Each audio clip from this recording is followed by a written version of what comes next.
Bonjour Romain, bonjour les entrepreneurs dans le cœur. Voilà, moi je suis à Paris, je profite de ce petit week-end pour faire une interview avec Lilian. Hello, hello. Alors le thème d'aujourd'hui c'est les maisons, c'est notre amour pour les maisons, notre amour pour l'immobilier. Alors Lilian, présente-toi un petit peu, donc pour dire un petit peu qui tu es et qu'est-ce que tu fais comme job en fait. Oui, donc bonjour Nathalie. Ça fait déjà plaisir de te revoir depuis la dernière fois donc en mastermind. Donc c'était fin août. Mhm. Donc c'était donc le mastermind organisé par Romain Clamaran. Donc Romain, si tu nous vois, donc bonjour à toi et merci pour le super mastermind que tu nous avais régalé. Et donc aujourd'hui pour cette interview, donc on avait parlé lors du mastermind donc de cette passion partagée autour de l'immobilier avec Nathalie. Et donc moi je suis formateur et coach en investissement immobilier locatif. Et comme Nathalie donc est experte en Feng Shui, donc je trouve que les énergies, comprendre les énergies qui animent une maison, un bien immobilier, bah écoute Nathalie, je trouve que ça a tout son sens pour un investisseur immobilier, autant que lorsqu'on on vit dans sa résidence principale, mais aussi un bien qu'un locataire veut louer, savoir un petit peu quelles sont les énergies qui animent un lieu, je trouve que c'est extrêmement enrichissant et important également. Exactement, exactement, c'est pas moi qui vais te dire le contraire. Effectivement, quand on habite un lieu, c'est jamais par hasard et notre maison a des messages à nous délivrer. Et ce qui est assez chouette, en tout cas ce qui est fabuleux dans mon job, c'est de pouvoir réorganiser les énergies des maisons. Parce que nous sommes énergie, la maison est énergie, et on est entouré de plein d'énergie. Les objets, les couleurs, la décoration qu'on va utiliser est en fait très important et va nous permettre en fait de faire qu'on se sent bien dans un lieu ou qu'on ne se sent pas bien dans un lieu. Voilà, et donc moi j'arrive avec mon œil un peu expert extérieur pour réorganiser tout ça. Et le message, en fait, que moi j'avais à passer, en tout cas, c'était de se dire que quand on n'allait pas bien, on s'entoure de coachs, de thérapeutes, on va chercher des réponses à l'extérieur, mais que en fait, il y a énormément de réponses dans nos intérieurs et donc à l'intérieur de nous, parce que notre maison, c'est nous. Et donc voilà, ce mot n'a pas été choisi par hasard. Et c'est assez plutôt interpellant et donc c'est plutôt cool d'aller chercher directement les solutions dans notre maison parce que à force de faire des accompagnements, d'aller dans les maisons, parce que j'en ai quand même visité maintenant quelques-unes, on se rend compte à chaque fois que la problématique, on peut la voir directement dans les maisons. On met en inconscience en tout cas des freins et des blocages dans notre intérieur qui nous empêchent d'aller de l'avant. Donc voilà, donc évidemment, le sujet est hyper vaste, c'est très intéressant, je donne des formations. J'ai créé moi Therapium pour pouvoir faire mon métier, en fait, faire une passion de ça.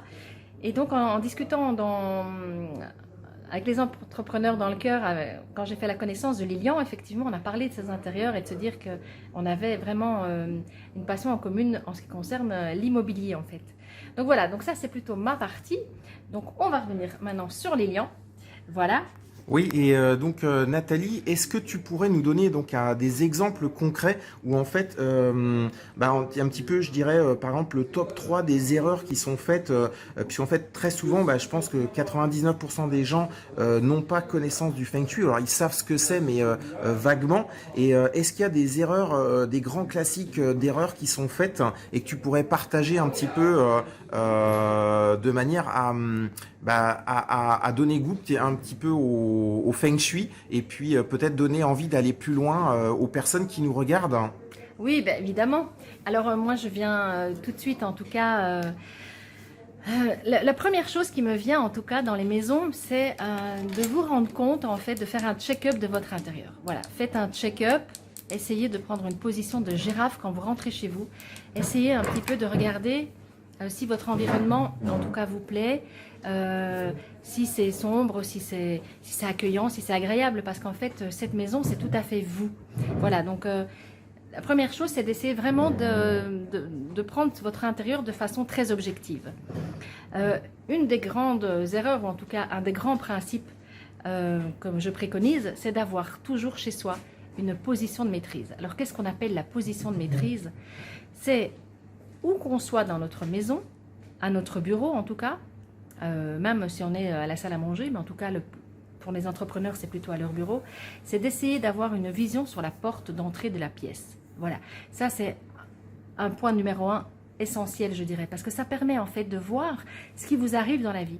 Ça vous permet de voir les petits embarras qui pourraient arriver et ça vous permet aussi de voir les opportunités qui arrivent.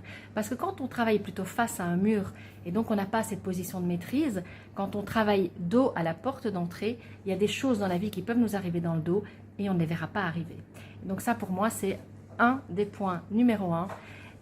En tout cas quand on est entrepreneur, c'est une des choses très très très importantes. Voilà.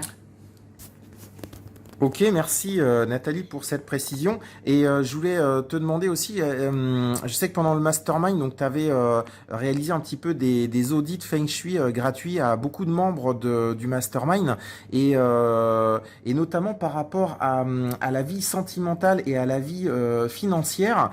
Est-ce que tu as des petites astuces à donner pour justement un petit peu améliorer son aménagement intérieur, des fois des petites choses qui et tu as peut-être des exemples à raconter un petit peu des histoires de tes clientes qui en changeant un tout petit peu leur agencement intérieur ont vu des changements dans leur vie sur le plan sentimental ou financier. Bah oui, en fait des exemples, maintenant j'en ai vraiment en détail, c'est assez rigolo à raconter. Par exemple, en ce qui concerne, qu'est-ce qu'on va dire, les finances ou le couple? Les deux, hein, pourquoi pas. Bon, d'accord. Bon, le couple. Allons-y pour le couple. Parce que ce couple, c'est en même temps les relations, mais donc c'est en même temps les relations que vous pouvez entretenir avec vos clients. Donc c'est important ce mot relation quand même, il n'est pas à négliger. Dans la plupart des accompagnements que je fais dans les maisons, en fait, ce coin couple, ce coin relation, c'est toujours le même dans une maison. Alors c'est très simple. Vous allez, à partir de votre porte d'entrée, vous allez imaginer le fond de votre maison à droite, donc l'extrême droite de votre maison, et de voir déjà ce que vous avez comme pièce là ou ce que vous avez mis au mur là. Et par exemple, prenez l'exemple peut-être dans votre living. Donc vous êtes dans votre séjour, vous passez la porte d'entrée de votre séjour, regardez au fond de la pièce à droite sur le mur, qu'est-ce qu'il y a là sur le mur représenté. La plupart des personnes que j'accompagne et qui sont célibataires ont en général des représentations uniques, c'est-à-dire un seul fauteuil avec un coussin cactus.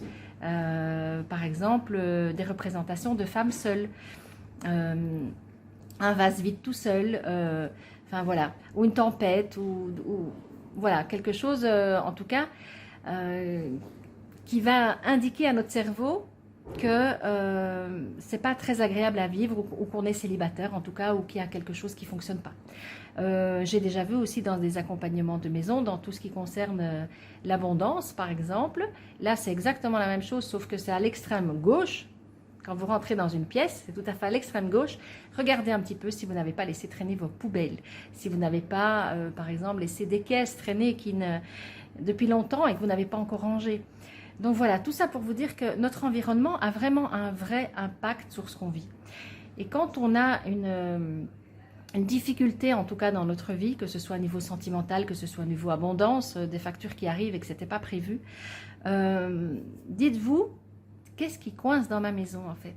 Et donc regardez un petit peu dans votre intérieur ce qui se passe. Et en général, on a mis en inconscience des objets qui nous bloquent, qui nous freinent. Et c'est vraiment l'inconscient qui nous fait faire ça. Et quand on arrive à décoder ça et à lever les freins et les blocages, c'est très très puissant. Voilà, c'est assez simple en fait. Ça paraît compliqué le Feng Shui, mais il faut retourner à la base, il faut retourner à l'essentiel, il faut retourner au facile. Et voilà, moi je vous invite à le faire et à vous intéresser un petit peu au sujet. Vous allez voir que vous allez pouvoir améliorer plein de choses dans votre vie. À très bientôt. Ben, pareil pour moi, j'étais ravie de converser avec Lilian et donc je vous dis aussi à très très bientôt. Merci.